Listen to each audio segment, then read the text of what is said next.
Hey everyone! Welcome back to English with Claus, your cozy little corner for simple English stories filled with mystery, warmth, and quiet wonder. I'm Vin, and today we're stepping into a story hidden behind dust, silence, and the soft ticking of forgotten time. And I'm Lynn. Tonight's story is called The Secret Behind the Old Clock, a gentle mystery about love, memory, and the strange way some hearts keep holding on, even when time itself seems to stop.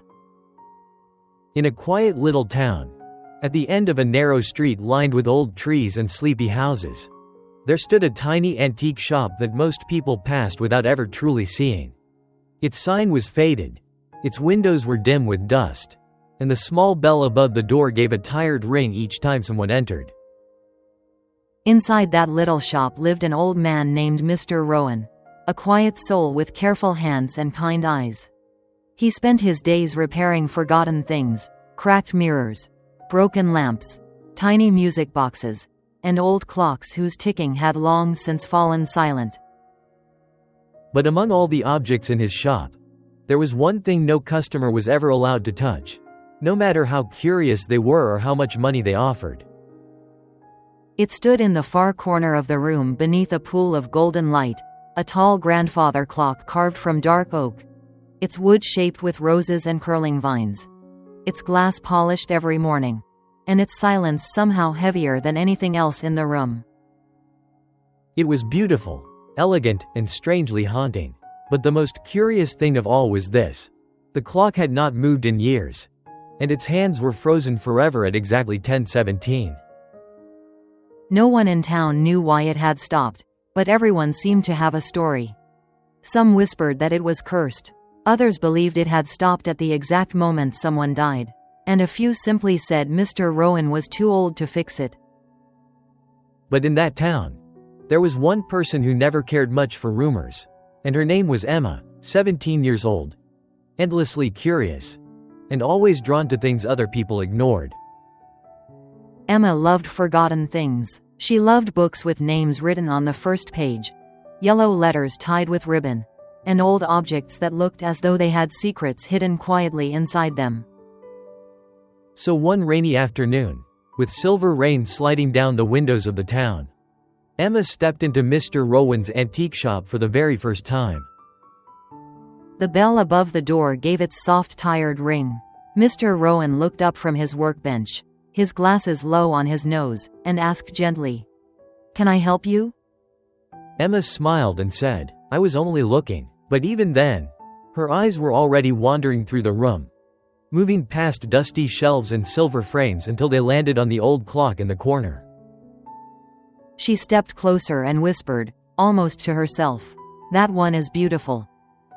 Mr. Rowan's hands became still. His voice, when it came, was calm but firm. "That one is not for sale." Emma tilted her head and studied the clock more closely. "Does it still work?" she asked. Mr. Rowan was silent for a moment before answering. "No, it stopped a very long time ago." Emma glanced back at him and asked the question no one else had dared to ask. "Then why not fix it?"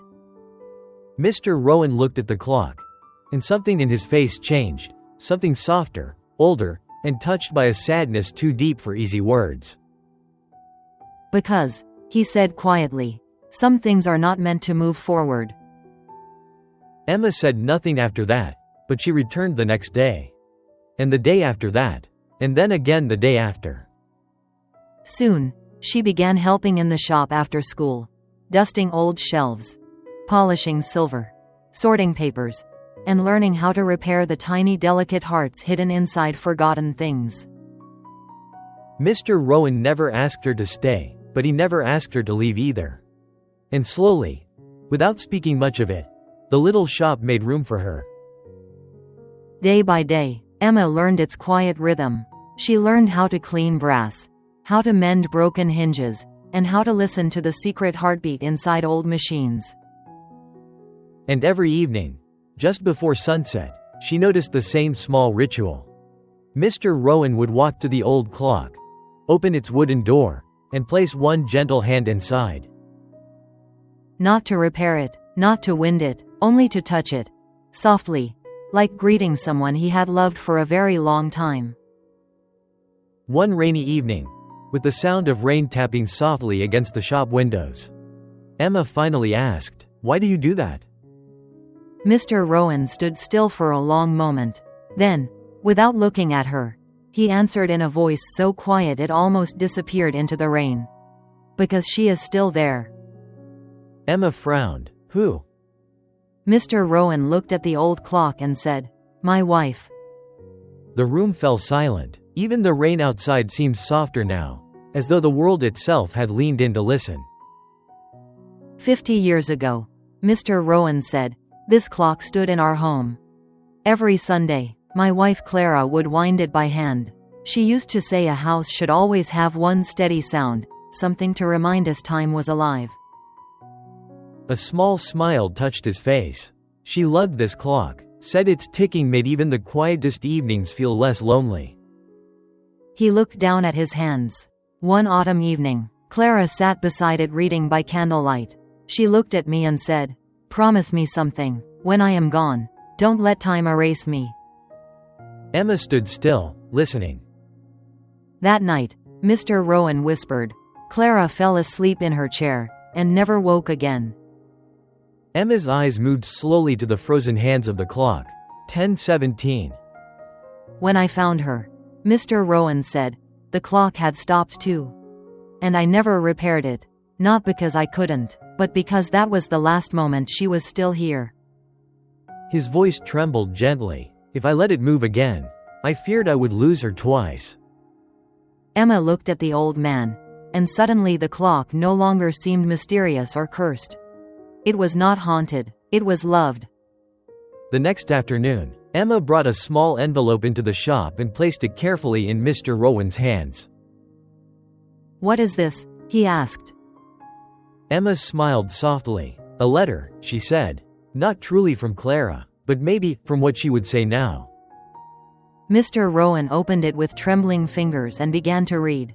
His eyes moved slowly across the page, and soon they filled with quiet tears. The next morning, for the first time in 50 years, the antique shop opened late. When Emma arrived, tools were spread across the floor. Brass gears lay in careful rows, and the old clock stood open beneath the morning light. Mr. Rowan was repairing it. Hour by hour, in complete silence, he worked. And when the sun began to set, he placed the final gear into place and lifted the key in his hand.